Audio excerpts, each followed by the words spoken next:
Magandang araw mga bata! Welcome muli sa ating panibagong aralin.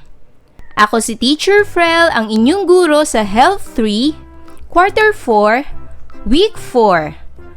Milk Base. Ang ating aralin sa araw na ito ay mga senyales at pananda sa kalsada. Mga bata, handa na ba kayong makinig? Sa araling ito, ikaw ay inaasahan na maipaliliwanag mo ang kahulugan ng mga senyales pangtrapiko at palatandaan sa kalsada. Kumusta mga bata? Sa araling ito ay pag-aaralan natin ang tungkol sa mga senyales at pananda sa kalsada. Sa nakaraang aralin ay natutuhan mo ang tamang paraan ng pag-iwas sa sakuna kung nakasakay sa mga sasakyan o kung ikaw ay isang pasahero. Sa araling ito ay tatalakayin naman natin ang mga senyales at pananda sa kalsada. Ano ba ang ibig sabihin ng senyales o pananda sa kalsada? Ang mga senyales at pananda sa kalsada ay mga karatulang makikita natin sa magkabilang gilid ng kalsada. Ito ay ginawa bilang gabay, babala at dagdag impormasyon sa mga driver upang maging maayos at mas ligtas ang pagmamaneho. Tinatawag rin ang mga ito bilang road signs. Ano ba ang mga road signs? Ang mga road signs ay isa sa mga instrumento upang magawa at makamit ang maayos na daloy ng sasakyan. Narito ang ilan sa mga road signs na dapat na matutuhan at sundin ng mga driver upang maiwasan ang anumang pagkakamali sa kalsada. No U-turn. Ang panandang ito ay nangangahulugang ipinagbabawal ang pagliko ng sasakyan pabalik o ibig sabihin ay walang likuan ng sasakyan sa lugar na iyon. Slow down. Ang panandang ito ay nangangahulugang magdahan-dahan sa pagmamaneho lalo na sa mga lugar na may paaralan at tawiran. No entry. Ang panandang ito ay nangangahulugang bawal pumasok sa isang particular na lugar dahil maaaring hindi ito ang tamang pasukan o tamang daanan ng sasakyan. Keep left. Ang panandang ito ay nangangahulugang manatili sa kaliwang bahagi ng kalsada kung ikaw ay didiretso lamang. Keep right. Ang panandang ito ay nangangahulugang manatili sa kanang bahagi ng kalsada. Give way. Ang panandang ito ay nangangahulugang magbigay ka ng daan para sa iba pang sasakyan. Bawal ang jeep.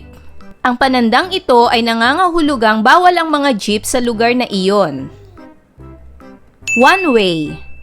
Ang panandang ito ay nangangahulugang isang daanan o isang direksyon lamang ang kalsadang iyon at hindi maaaring magkasalubong ang mga sasakyan. No right turn. Ang panandang ito ay nangangahulugang bawal kumanan sa daang iyon. No left turn. Ang panandang ito ay nangangahulugang bawal kumaliwa sa daang iyon. Slippery when wet. Ang panandang ito ay nangangahulugang madulas ang kalsada kapag ito ay basa kaya dapat ay mag-ingat sa pagmamaneho. Left curve road. Ang panandang ito ay nangangahulugang may kurbada sa kaliwa. No blowing of horn. Ang panandang ito ay nangangahulugang bawal ang bumusina lalo na sa mga lugar na may simbahan. Under construction. Ang panandang ito ay nangangahulugang ginagawa ang bahagi ng kalsadang iyon kaya dapat ay magdahan-dahan sa pagmamaneho. Loading and unloading zone. Ang panandang ito ay nangangahulugang tamang lugar upang sumakay at bumaba. No loading and unloading. Ang panandang ito ay nangangahulugang nagbabawal sa pagsakay at pagbaba sa lugar na iyon. Stop. Ang panandang ito ay nangangahulugan ng paghinto ng sasakyan upang mabigyan ng pagkakataon na makatawid ang mga tatawid. Danger, falling rocks. Ang panandang ito ay nangangahulugan na mag-ingat dahil sa mga naglalaglagang bato. Mahalaga ang senyales at pananda sa kalsada tulad ng road signs dahil sumisimbolo ito sa kaayusan sa kalsada, pagiging disiplinado at pagiging maingat ng mga tao. Nakatutulong ang mga ito upang maiwasan ang mga aksidente sa daan. Gawin natin ang pagsasanay bilang isa. Tukuyin ang mga senyales at pananda na makikita sa kalsada sa hanay A sa paglalarawan nito sa hanay B. Isulat ang iyong sagot sa sagutang papel. Unang larawan. Ano ang ibig sabihin ng panandang ito? Piliin sa hanay B ang tamang sagot. Magaling! Ang tamang sagot ay letter B, falling rocks o nahuhulog na mga bato. Pangalawang larawan. Ano ang ibig sabihin ng panandang ito? Magaling! Ang tamang sagot ay letter A, bawal pumasok. Pangatlong larawan. Ano ang ibig sabihin ng panandang ito? Magaling! Ang tamang sagot ay letter E, no U-turn o bawal lumiko. Pang-apat na larawan. Ano ang ibig sabihin ng panandang ito? Magaling! Ang tamang sagot ay letter C, may kurbada sa kaliwa. Pang-limang larawan. Ano ang ibig sabihin ng panandang ito? Magaling! Ang tamang sagot ay letter D, slippery road o madulas na kalsada. Gawin naman natin ang susunod na pagsasanay. Pagsasanay bilang 2.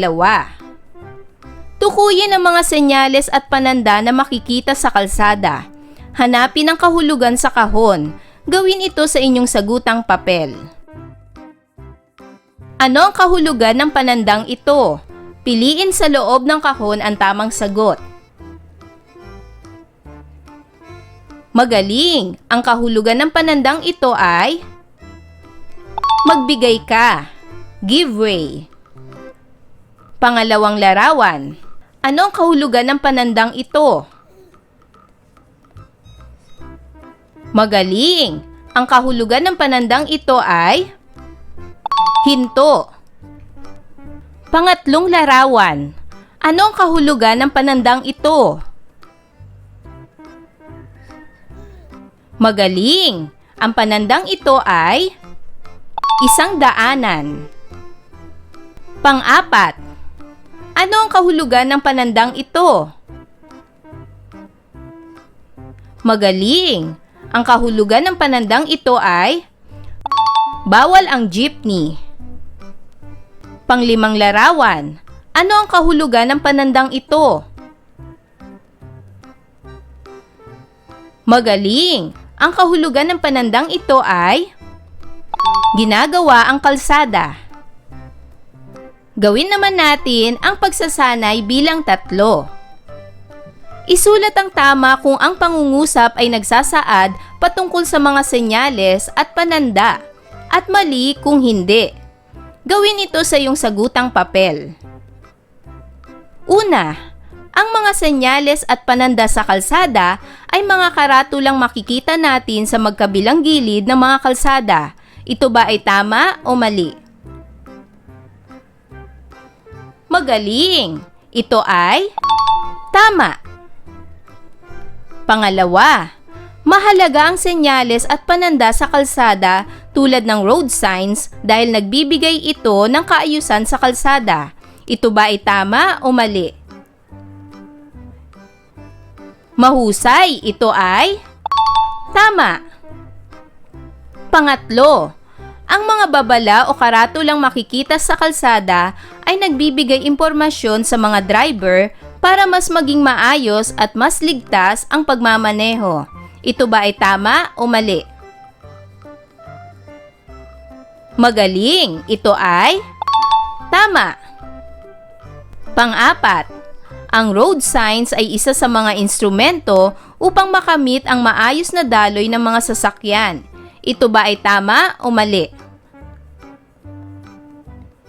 Magaling, ito ay tama. Panglima, ang mga senyales at pananda na makikita sa kalsada ay hindi nakatutulong sa mga driver. Ito ba ay tama o mali? Magaling. Ito ay mali. Para naman sa pagsasanay bilang 4, buuin ang pangungusap sa ibaba. Gawin ito sa iyong sagutang papel. Mahalaga ang senyales at pananda sa kalsada dahil